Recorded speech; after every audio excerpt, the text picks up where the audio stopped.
Our final guest this evening is a Chicago-based comedian, storyteller, writer, and experienced snapper. She is a founder of the Windy City Rollers, Chicago's all-female roller derby league. That's right. She's also a founding writer at Drinkers with Writing Problems, an associate producer of Story Club Southside and Hilarity, and a cast member of The Kates. She hopes one day to find a wealthy 96-year-old man to marry and eventually become addicted to prescription drugs and fluffy pink high heels. Please give a big hand to Elizabeth Gomez.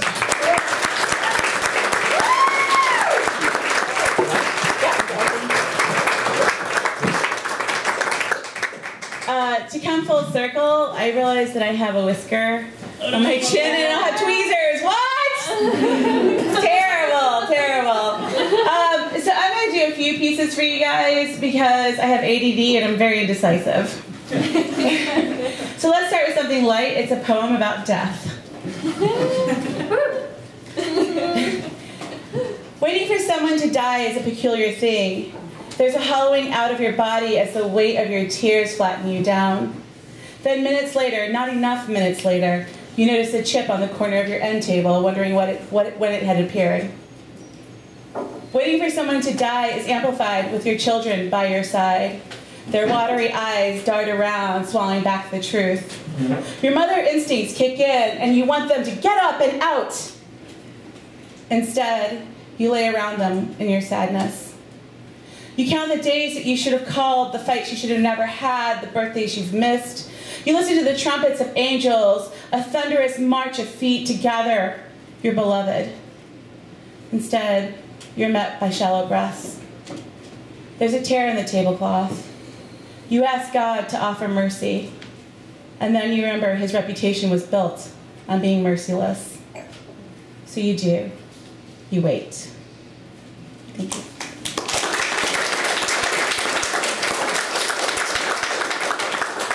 So I don't know if any of you guys have heard of an author named Cormac McCarthy. When I started writing, a lot of people were like, Elizabeth, you're going to love Cormac McCarthy. And I read him.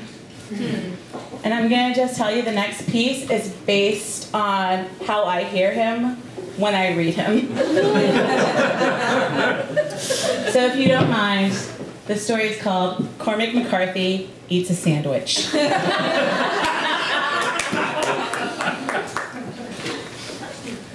The man entered. The breeze coming through the window was cold. The curtains were handmade. They had kittens on them. The kittens were brown. The man looked at his boots. They were orange like the rays of the sun setting. The girl at the counter turned to the man. It's cool in here, ain't it? Yeah, I'd say cold. It's cold in here. The man walked to the counter. The counter was dusty. He looked at the chalkboard menu behind the girl. He tipped his hat to her. She looked at him. The man looked old. His skin was wrinkled and brown. Would you like a strawberry peach twist frappuccino with an extra shot of espresso? No, ma'am. Think I'll have a coffee and a sandwich. What kind of sandwich? We have peanut butter and jelly on special. We also have, yes. Yes, what? I'll have that sandwich. The man sat at the table. It was covered with coffee cup stains. He looked at them. He noticed the sun coming through the windows. He looked at the table. He pulled his chair away from the table. The table was green. He didn't like it. The room was empty, and he pulled out a cigarette. You can't smoke in here, sir! The man looked at the girl and turned his face away. He let the cigarette hang in his mouth for a moment. He put the cigarette back in its box. The sandwich came. The man looked at the sandwich. It was cold.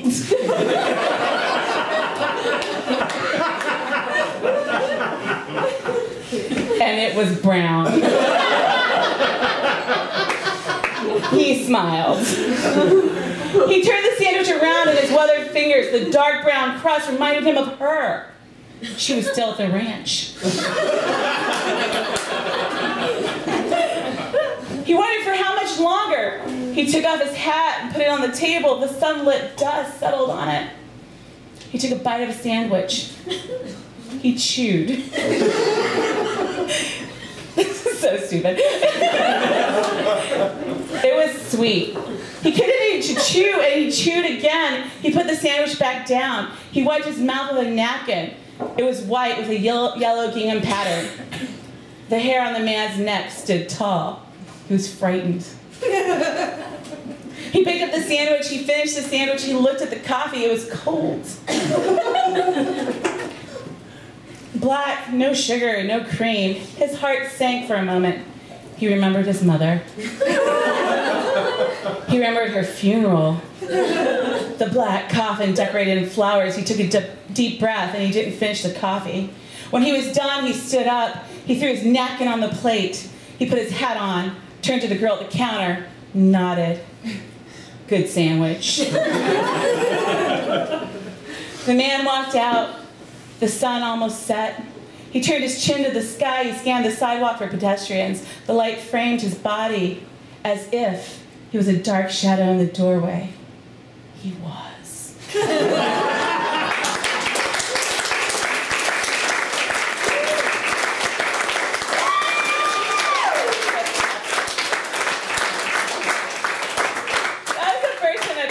That. We have actually, so Drinkers with Writing Problems, I wrote that story, and then we did a series of all the writers writing like a famous author eating a sandwich. So like Yeats eats a sandwich, James Elroy eats a sandwich. So you can find that on Drinkers with Writing Problems. It was one of our favorite things. Okay. This is a piece about me and what an asshole I am. The dumbest thing I've ever did was doing it myself. Since I was a young girl, I had an intense pull up your boots and get it done mentality. When my dad left us, and my mother in Korean, left the impression that my inclination to power through came from her. By the time I was in my teen, I had mastered the art of suppressing my emotions and compartmentalizing. But mostly, I learned how to hold back tears, because tears are for the weak. In the basement of my ex-husband's duplex condo, I tried to hold back tears but could not. We had split up a number of months back. Having been the sole supporter of a family of 4, I didn't have any funds to move out on my own and was relegated to one of the bedrooms in the basement. The memory of my mother saying, "Risa, you keep money secret from husband. Not all, but you hiding a little in case you need to run away," kept running through my head as I pounded against the wall. Stupid, stupid, stupid! If it wasn't for our 2 daughters, I would have found the nearest bench to begin my new life. Frankly, I look good in dark colors, enjoy drinking out of brown paper bags, and I'm open to giving hand jobs in exchange for drugs. Instead, I was being swallowed by 4 orange walls and heavy heartbreak. I turned my thoughts elsewhere by focusing on my new future life, which included a whole lot of shagging strangers until my vagina fell off and landed at my feet with a big, hard thump. I imagine it would be with a thump because, honestly, I have a really fat pussy. I decided this was the moment for a little self-care. I never could afford to get things taken care of beyond an occasional haircut, so I was experienced in things like trimming and dyeing hair, painting nails, making sugar scrubs, and so on, but I had never tried my own Brazilian wax. You guys know where I'm going. For those of you who are not familiar with the stupid things that women do to appeal to the standards of beauty through the eyes of patriarchal society that does not accept any body hair as a fact of life, except for hair growing out of a man's ears, wrapping it down his neck to the force of back hair that flows into his butt because men are fucking men!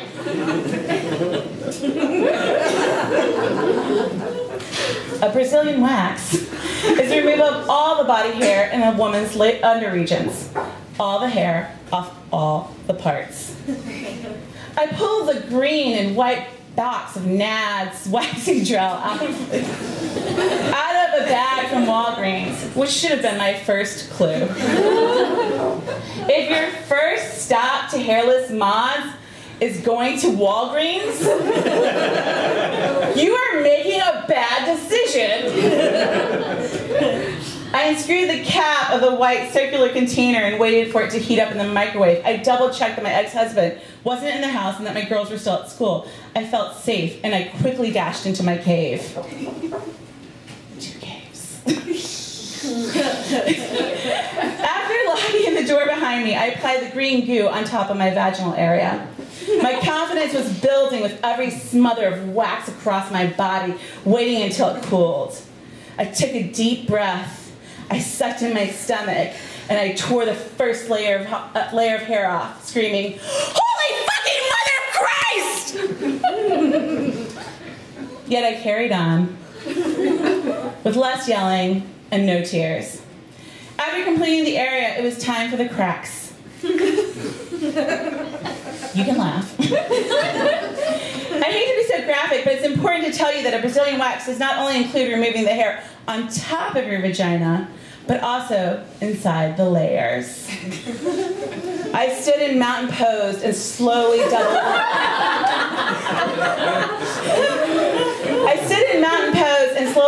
Over so that while standing I could apply the wax between my butt cheeks. Feeling that I had done a sufficient job, I tried to yank the strips of wax from my body but could not get a proper grip. Now on my back, I lifted my legs to either side of my head, leaving my rear slightly spread open and completely exposed to the good Lord above. At this point, I tried pulling the strips, but could not get it to budge. I began to sweat. I tried to fold my body tighter in hopes that I could get a better hold, and instead, I kept repeatedly pulling the hair near my butthole in agony. The hair would not move. At one point, I managed to pull the hair hard enough to lift the corner of one of the hardened strips, grabbing enough hair to make me bleed, but not enough for this nightmare to be over. Tears stung my eyes. Laying on the carpet with my legs over my head and wax in my butt, I started to question my life's choices. This moment of trying to clean my junk felt like a sad but appropriate metaphor about my whole life. I was a loner, constantly struggling to remove the wiry strands of hair from the butt crack of life until I could find my way out. Still sweating, and now crying. I tugged at my little ass wax by thinking that this too was the method of which I've lived my life. No plans, jump right in, figure it out, tug at this, tug at that, go to college, quit college, move, go back to college, quit college, party, consider your career, party, move, try to go back to college, don't want to have kids, had kids, go back to college, quit marriage, still stuck with kids. And how was I going to raise these children? Not only was I terrible at my do-it-yourself labia wax, but I sucked at life. I asked myself, what if you had taken 2 minutes to consider your options? Like the option to not wax your own vagina. Would I be here asked to God, crying, sweating, and wondering? Would I be here asked to God, crying, sweating, and wondering if I would have to live the rest of my life with my lovely lady lumps glued together by an early 90s as seen on TV product? I cried. I cried and I cried and I cried, and my disappointment in myself raged through me. I couldn't see my way out of the situation, like I had blinders on, and quite literally, because those blinders were my knees.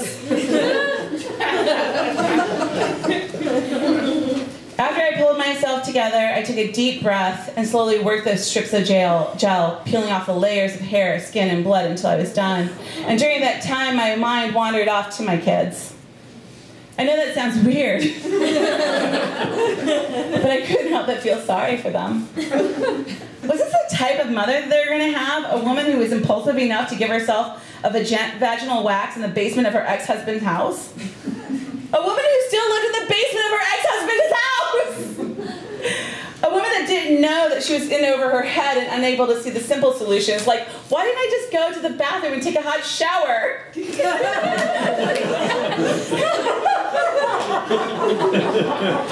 Instead of leaving lacerations of fleshy, exposed labia meat all across my special place. I never felt so alone and in so much goddamn pain. Life is funny though, right? These small moments are ones that change you forever without you even realizing it. I found us a place to live, and I committed to being more consistent for my daughters. Saving money, keeping jobs, finding friends that made us stronger, and encouraging my girls to learn and stay curious. But most of all that night, I committed to the idea that I would never give myself a wax again.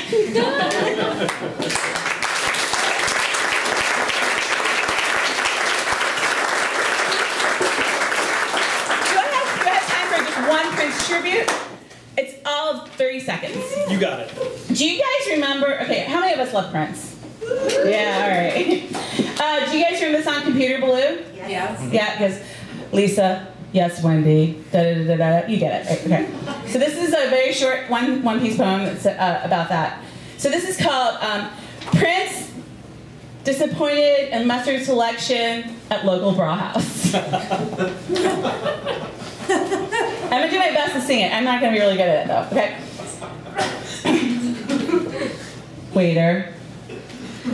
Yes, Prince. Is the labor case on special today? Yes, Prince. Shall we begin? Yes, Prince. Now, in the internet, like, guitar. Ow! Like that. Where is my Rizzo Rollin? Where can it be? There must be something wrong with my ordering. Where is my parchments? Tell me, where has it gone? Somebody, please, please, tell me that the schnitzel's warm. Till I find the Dusseldorf, the mustard blues. Till I find the Dusseldorf, the mustard blues. Oh, yeah! Now he has sex with the table. Thank you.